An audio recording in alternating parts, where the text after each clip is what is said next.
kingdom within me. Breaking through barriers, success is what I see. Understanding my destiny. Hi, I want to welcome you to Dunamis Women Today. I am the host of the show, and I am Devetta D. Collins, and I am excited. I'm excited about what is taking place in the life of women in this era of time. For those of you who may not know, what is dunamis? It is a Greek term, and it means power. It's a strength and it's a force that's been endowed within every woman. However, we have experienced so many challenges because that power is just that awesome. Well, I have here with me a wonderful, powerful young woman, and I would honestly say that because she is my daughter, and I consider her as my mini-me, as we say. And we're going to talk about journey, our journey today. But you know what? This show may be a little tearjerker because even as I think about my journey right now, tears are just coming in my eyes. So I want you to prepare because I wanted to hit your heart because you've had a journey, and your journey is awesome, but it's got you to the place where you are. Because if you're a woman and you're looking at me, you are a dunamis woman. Ariel, welcome to the show again. Thank you, thank you. I'm gonna cheer it up so you don't start off crying right away. Yeah, because that journey part, boy, Lord, it's just really gripping my heart right now. Oh, but we only have 28 minutes. No, I'm just kidding. So we wanna, I think our journey is very important to talk about because we do have a unique journey with us together and then personally. You know, you have your own journey, I have my own journey as well. And so, how do you want to start this? I mean, you want to start with the day I was born? No, we don't have that much time. Trust me on that one. You know, I never thought things would evolve the way that it has evolved in my life, particularly being dunamis, having this vision, the enterprise, the magazine, so many things. But I do know it had to come through so much life of pain. And I didn't understand that pain, you know, and oftentimes we as women on the course of our journey, we get stuck. Right. We get stuck on the pain. And now that I'm experiencing things, that journey was so rewarding. And the most greatest reward, particularly not as a woman of power, but as a mother, to have seen how you have come and you have joined forces and we're doing things together, not because, oh, we're just so wonderful, so great. It's about building a legacy. You know, my heart's desire, and I think this should be of every woman, and particularly if you're a mother, is to leave a legacy. Right. You know, but you got to go through so much. You got to go through so much. Yeah, and even just from the beginning of where it all started for me and watching you, when I tell people about, you know, our journey and where we all started, you know, we definitely, our mother and daughter, we definitely look alike. Like I tell people all the time, we have the same birthday. It's really unique that God put us together in such a, you know, intricate way. And sometimes people say, oh, that's so amazing. You know, you guys share the same birthday or whatever, but it's more to that. And when I think about just how you first started, you know, before Dunamis Women even started, Daughters of Sarah and on the radio and just, you know, helping women be able to heal through media. And, you know, I was in college at that time, but, you know, you would come home and I tell people naturally you go to college and you come home and you have your perfect little room, but I didn't, you turned our home into a transitional living home, you know, where women were there to get their life back on track. And that takes a lot to see your mother be a spiritual mother to other, you know, daughters, other grown women that you were like, where's your mom, you know? But talk about that when you first started with the Daughters of Sarah and on the radio. What was really your heart's cry before even Dunamis Women started? You know, and just listening to you, I can't even imagine how that impacted your life. You know, just to come home from college and your room was totally in a disarray, totally transformed, totally just not your room anymore. Because when you're on that journey, it's all about the vision. It's all about what you see. But I was confident, I'm still confident, not because of where we were or where we have been, but where we are going, you know. And that's what made it start, because Daughters of Sarah is how it all started. And it was started with me, my journey. Journeying from my pain to my promise, you know. Been in church all my life, you know, trying to do the best that I can because I truly, truly love the Lord and accepted Him as my Lord and Savior literally at 17 years old. And I meant that with every fiber of my being when I said, Lord, come into my life. In spite of what I learned in church, in spite of the songs, in spite of all the things that I had to help grow me up. And when I gave that over to Him, it seemed like my pains constantly kept on going. But I knew that there was more. I knew that there was more than just going to church, singing in the choir every day and every weekend for 18, 20 years, and you don't see literally a change, more so in your own life. I knew that it was more. And that's when God really, really just sat me down and taught me about emotional healing, you know. Right.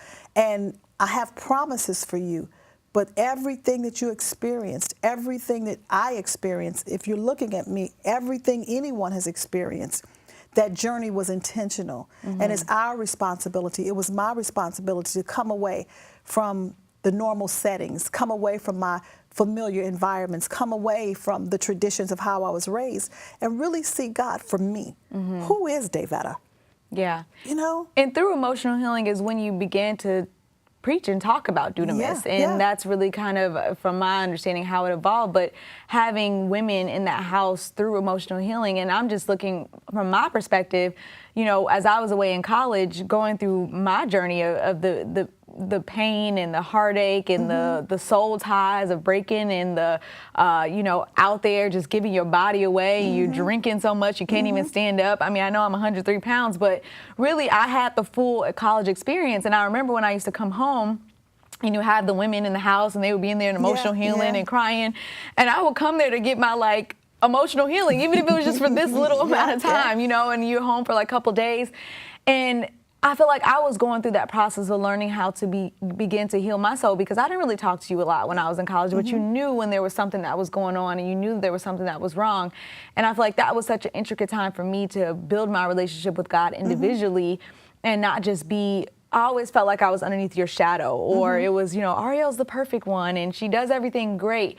And I had to really learn how to have that own individual process. So even though you were teaching other women emotional healing, I would come home and I would get, you know, a little bit of that and be able to go back to college and then, you know, still keep pressing in different types of ways. And so that's when Dunamis really started evolving as you started teaching that within emotional healing, and you began, what was it, the magazine first? The magazine, Dunamis Woman magazine, yes. Yeah, and Dunamis Woman magazine. And I remember, you know, you having that magazine, and when I was in college, you know, I would write little by little here and there, but, you know, honoring women that were on the front cover as powerful women. And so when I came home, you still had the transitional living home. There were still, you know, women that were in there. And I was like, look, one of y'all got to go because I need my room back, right? But when I came home, I immediately kind of just stepped in. I didn't really, I've never thought that I would be having a job. I definitely wanted to be a lawyer, but even after that, I was saying, well, either it's a lawyer or have my own talk show. I don't know, you know. And I didn't really know what I was going to do with my life, but I knew that if I was going to build any legacy, that it would be the legacy of my own family, not go work for someone else. And that was really tough because you have all these degrees and you're smart, you know, you have all these gifts, but entrepreneurship is difficult. And that's part of the journey, you know, and one thing that we don't allow, and I'm speaking not only from a woman's perspective, but I can speak from a parental perspective as well, is that we don't allow people in our lives to go through their process. Right. I could even talk from a marital perspective. We don't allow each other, no matter how they're positioned in your life, to go through their process. And I understood that even though you might not have understood my journey, you know, I understood yours. And that understanding was, I have to allow you to go through that process. Right. In spite of, you know, when you would call me up at 12 o'clock midnight, now I hadn't talked to you in a month and a half, but now you want to just vomit everything on me and what's been going on in your life. I had to be ready to hear, you know, and that's what we have to do as we take our journey. We have to be ready to hear. Whenever your timing is, you know, be ready to hear. That's my relationship with God, you know. Right. He doesn't try to prevent me from everything, you know, but whenever I'm coming to him, he's ready to hear. And oftentimes we have to be very cognizant, Ariel, and I'm also speaking to you in the audience, that we do not try to make someone else's journey my journey. Right. I don't care if I birthed you. You still have your own individuality. But I can't cripple you. You know, I can't force you to learn something that I know is right before your time. Because what I'm doing, I'm trying to shove something down your throat, and what you end up doing is hindering that person's journey. You know, they're going to still take it. Yeah. You know, but they're going to hinder it. And I think that's a big, you know, a big mistake that sometimes people put, especially parents or Yeah. when you have someone that's younger. But I really had to ask God, okay, when I come home, what do you want me to do? What Yes. is what Yes. did you put me on this earth to do? I know, we are similar. I know we look alike, but what did you say specifically, Ariel, I need you to be able to do that I put you on this earth for? And so it was, difficult coming home, and I was able to, I got baptized right before I graduated college, Yes. which was a huge... The night before you were drunk. Yeah, the night before, which was huge, really so talk about it was. the journey. I mean, because I broke up, with my high school sweetheart when I went into college, Yeah. and everything just started changing, like I was drinking like crazy, I was sleeping with men like crazy, trying to fill all these different voids of my soul. And that's why I'm so empathic about young women in my generation about breaking soul ties. And so this person I had a deep soul tie with, and literally right before the night of graduation, again, you have a drunk night and you go crazy. And I remember you all like, I'm headed home. And I said, no, I'm getting baptized, right? Because in the midst, I did found a church that I was able to just open up myself to God and to be able to worship and to be able to build that relationship. And so that moment that I did, when I came home and I started doing pageantry and things like that, after all those years of brokenness and all those years of giving my body away, I started my abstinence journey. Was abstinent for what?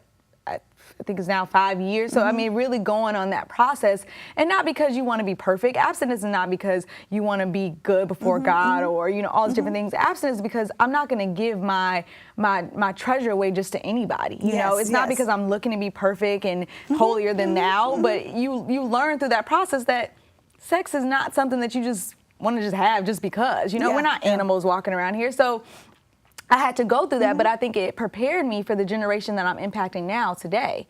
And we all have to take that journey of learning. It's just like what you're learning at this age, and even though you're my daughter, about preserving yourself, I'm now learning it at this age, after divorce, after being married multiple times. And I get to this point of rebuilding my life over 50, and here we are, abstinence. You know what I mean? So stay tuned. We have this commercial for you. We'll be right back because this is our journey. You have your journey, but there's more to come. I am Pastor D. How to Pray with Power on Purpose is a dynamic book by Devetta D. Collins. If you want to activate your prayer life, get effective prayers, key strategies on how to change your life and experience breakthroughs in prayer, it is a must that you go to www.dunamis-woman.com and get your copy. Well, there you have it. Yes, I am the author of How to Pray with Power on Purpose, in addition to being the host of this show. And yet I'm a coach and I'm a speaker, but most of all, I'm just a servant, and I love seeing women healed and empowered, that you may get the results that is required for not only your life, but for your legacy, for your family, for your children, for those that are around you. And that is your journey. Your journey is so important because it has a story. And Ariel, that's what we do. Even a part of having Dunamis Woman magazine, it's allowing men and women to tell their story. For God's glory, because for His glory, everything that you go through is not for you. No, it's for not. someone else. Now, and I had to learn that. But it's so true. I had to learn that so early. And I think even being the editor-in-chief for the magazine, I would interview so many women who would say, they would come in and they would cry and they would say, this is my story, but they say, oh, but don't publish that. And I'm like, you don't even know how that just healed me or touched me, because our story is not our own. It was really given to you. Now, you don't want to throw up on everybody and just tell people your story just because, but it was given to you so that somebody else may be healed, and really so that God can get the glory of what He did in your life. And I had to learn that very early on, as we talked about when you coming home from college, because when you would teach emotional healing, I would take those teachings and I would go and I started mentoring young women. And I would take that to be able to relate to them in a younger generation. And that's how I was able to see this really works, And people would say, how do you help children deal with, anger and, coping and depression and all these different things? But it was really taking what you taught in the Word through emotional healing and forming it in a way where they can be able to understand also in relating to my story. Because like I told people, you're not being abstinent or living a good, perfect life, just because you're doing these things to protect your asset. But once you go throughout life and you go through some hard blows, you're able to now relate to other young women, or me, I'm able to relate to other young women. And so I think it's so important to understand your journey and embrace your journey and embrace it of who you are and the entire journey. Even listening to you, you may mention, I'm not going to just throw up on you and tell you, you come to my emotional healing and empowerment clinics. Yes, I may have a tendency to throw up on you, not in a literal sense, but to be transparent, because my journey is not all about the fluff, the fame, what things I've done right. It's my mistakes. It's the mistakes that I had to learn from that caused me to be powerful. And a lot of us are not allowing that power, that dunamis, to come forth because we're ashamed. We carry guilt. We carry all those things, but everything in your life is used for his glory. Jesus Christ did not come through the lineage of perfect people. Abraham was jacked up. David was jacked up. You know what I'm saying? Moses had issues, Rahab, the prostitute, but she was still an intricate part of that journey for him. And that's why I love people who are in the community and may not be as churched, because they are real with their life and their journey. And they will tell you what is. We have a tendency, because we're trying to be so godly and so holy and so this and all, that's just my past. But no, it is your past, but it's also going to launch you into your future. It's going to launch you into that power that God has for you, because like you stated, it was never for you. No. And when you don't allow people to make mistakes, I feel like you deprive them of their message. You do. Because especially with, when I'm just thinking about women and young women, I feel like sometimes we often like to live this perfect life. And I've seen some of my friends in growing up in generations, and they have lived this perfect life and trying not to make mistakes. Though they think, because there is no perfect life. But the moment that they get married, the moment that they become a mother, the moment that they really enter into the real world, they're not able to handle it. And they don't have a sense of message or substance down on the inside of them, because they have been trying to live this perfect life of not being able to make mistakes. And then that shame and that guilt that they're not even open to be transparent to say, this is what I've even dealt with or what I've been through, because I don't even know how to talk about that. And that's when I say you deprive them of their message, because you deprive them of their voice. They don't even know how to say certain things. And when we talk about Romans 12:2, when it does say, be not conformed to this world, but be transformed by the renewing of your mind, that you may prove the acceptable will of God for your life. Well, that transformation process, it causes my thinking to do some things differently than what the world has taught me. The world literally means cosmos. It's just like to be on this show. We adorned our hair. We adorned this set. We adorned ourselves, but don't get caught up into that, And many of us, we get caught up into the adorning of this world. What you drive, how you look, what you do. Be pretty, be perfect. And we have so many broken relationships, because once you get that mate, the wicked witch of the West or the wicked warlock of the East, he or she shows up, because we did not embrace our journey. We didn't even share that journey of what was really messed up on the inside of how I got here before I even marry this person or even be transparent. I remember in my previous, marriage, when I first met him, I didn't have hair in my head. I just was looking a mess. But I wanted them to see the real me. This is not how I look all the time. And that's the same way it is spiritually. That's the same way it is about your life. That's the same way it is about your journey. When you get up, you are trained to adorn yourself to walk out the door. Who is the real you? Who is the real person that's deep down on the inside? Because it's not about you making a mistake. It's about you being true to yourself. And I think transparency is so key to everything that we necessarily do and all what we do. But I even want to go back a little bit to your journey, your story, because Dunamis didn't just evolve to where it is today. Even after emotional healing, the transitional living home, which is no longer there. My journey has There continued. was a time that Dunamis almost felt dead. It was. I put in our recent magazine about we were like wrapped in a cocoon for a while, and a caterpillar has to go in cocoon for a really long time. Yes, for a really long time. Talk about really what happened in those years in that process. You have to become who you are. And Dunamis, I have an awareness of who I am. did not realize, though, Ariel, that I had to go through that cocoon state again in order to be transformed into who I am. And constantly, that's a process. I did not realize that I had to go through another divorce. I did not realize I had to go through losing my homes. I didn't realize I had to go through becoming bankrupt. You know, the story is not just, oh, you know, it's not what you see. You know, the rejection, the pain, the foreclosure, the losing of everything, the annuities, the bank accounts, the stock, the bonds, you know, all those things that I thought I had so under control.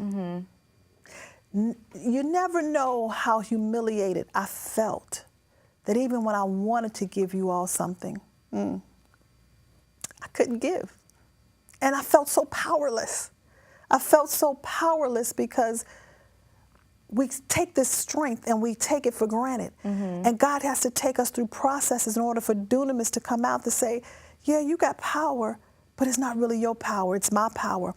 I gave you ability to get this because you have a wisdom, you have an intelligence, you have common sense, you have a book knowledge, you have the degree, but your validity is not in that power. Right. Your validity is in the power that I put on the inside of you when you were conceived in your mother's womb. That's Dunamis.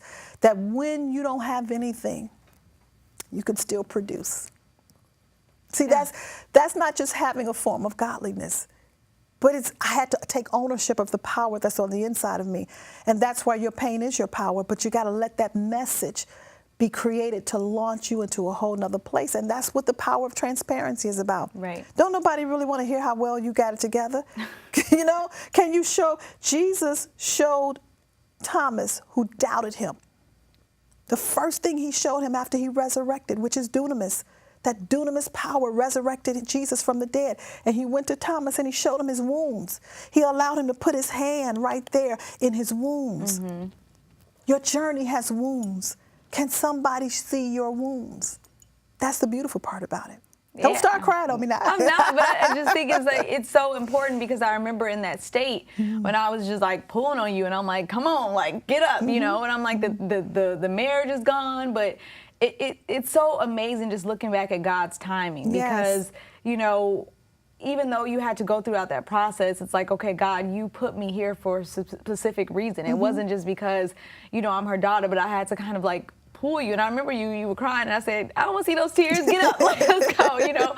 But it's like that now in that resurrection, and I feel like we're able to now build it to the way that that God would have been able to see to get the glory. And even when you gave that scenario about God and the Holy Spirit and Jesus and stuff as well, it was just so enlightening to be able to see how all this is really coming together. And so it's actually breathtaking because I don't know if I would have been able to do all that I was able to do if it wasn't seeing you. And even when we talked about Daughters of Sarah in the radio, you know, we forgot to mention about you and your background in DCFS and the agency with a young man and getting them out of prison and seeing that growing up. It's been a journey. And now that, you know, I oversee our nonprofit with, you know, at-risk and low-income youth in the inner city. But that grit that I have, and it's like seeing you at my age when you were like, you know, all these guys out the prison and talking to them, but relating the word to them in a way where they can understand it. And it's so amazing now that we have our Dunamis teens, but really getting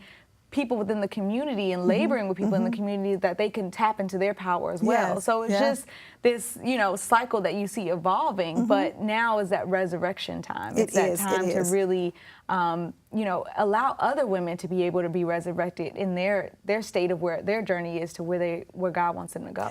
You know, I'm going to speak real quick and briefly from a leadership perspective. Because one thing, I am a leader. I am a visionary leader. You're being cultivated. Leaders has to be developed. You just don't come out like, oh, I'm this great leader. You got to go through a lot of crushing. You got to go through a lot of breaking that will cause you to humble yourself. You know, and many leaders don't like to humble themselves. So it really stops the power of God from manifesting in their life. That season and that time, marriage dissolved, business dissolved, bankrupt, lawsuits. I felt so out of control, but it caused me to humble myself. Not just, you wasn't 5 years old no more. You were developed to be almost a grown woman who had some sense, you know, but I had to humble myself. And oftentimes as a leader, whether you're in a parental role or whether you're in a career role, whether you're in an entrepreneurial role, it requires a place that you got to come in your journey to humble yourself. It happened with the Israelites that they had to go through the wilderness, and many of them didn't make it. Why? Because they did not humble themselves. I encourage you to continue your journey. Ariel, continue your journey. As we come to the close of this show, that's what it's about, and that's what we're here for, to help coach you, to help guide you, and to even share our story. Because what I experienced, it can empower and it shall empower you. And what other woman will you empower? Well, that's it for today. I have come to the close. I am Dee Collins. I am the Dunamis woman, and we look to hear from you because you are a part of our journey and we are a part of yours. God bless you, and you enjoy the rest of your week. Breaking through barriers, success is what I see. Hi, I am Devetta Dee Collins, and I am your spiritual coach, leader, and mentor. I am so honored to have coached so many women and men over 2 decades. So many times we know what to do in life, but it's about how we do it based upon who we are. So I'm here for you to understand your greatness and the true power that you possess. So give me a call at 1-855-BE-DUNAMIS. Learn more about the journey that God has designed for you with specificity. Remember, there's no one else like you. So I want you to hear this testimony by one woman, a powerful woman that I have been coaching and have applied everything that God has given me for her. But in the meantime, I want you to call that number, 1-855-BE-DUNAMIS, 1-855-BE-DUNAMIS. I'm here to hear your heart so you can understand the power you possess. Totally yielding yourself to the will of God is no joke. It's a humbling experience to know that you can't do everything by yourself and experience levels of success. There was a point in my life where I recognized that I needed help to break through some barriers that were really hindering me. I was stuck. But I didn't know I need coaching. I wanted to do something different. I was sick and tired of being sick and tired. And then I encountered Devetta Dee Collins of the Understanding Your Greatness coaching program. Not only has she helped me in life, relationships, motherhood, but she's also given me spiritual guidance that has been sound, and I have seen God move in my life because of the yielding that has taken place, because of what she's put on the inside of me as a coach. I am forever grateful for all of the success that I've experienced in those areas, motherhood, life, as well as business. I am a product of this coaching, and I've decided to go full-time, not only to work with her, but also to help others like you experience transformation. Hi, my name is Allison Monet with Monet Designs, and I encourage you to brand your own beauty with our hair and makeup product lines. Please learn more about me at dunamis-woman.com. Exposing, empowering, my greatness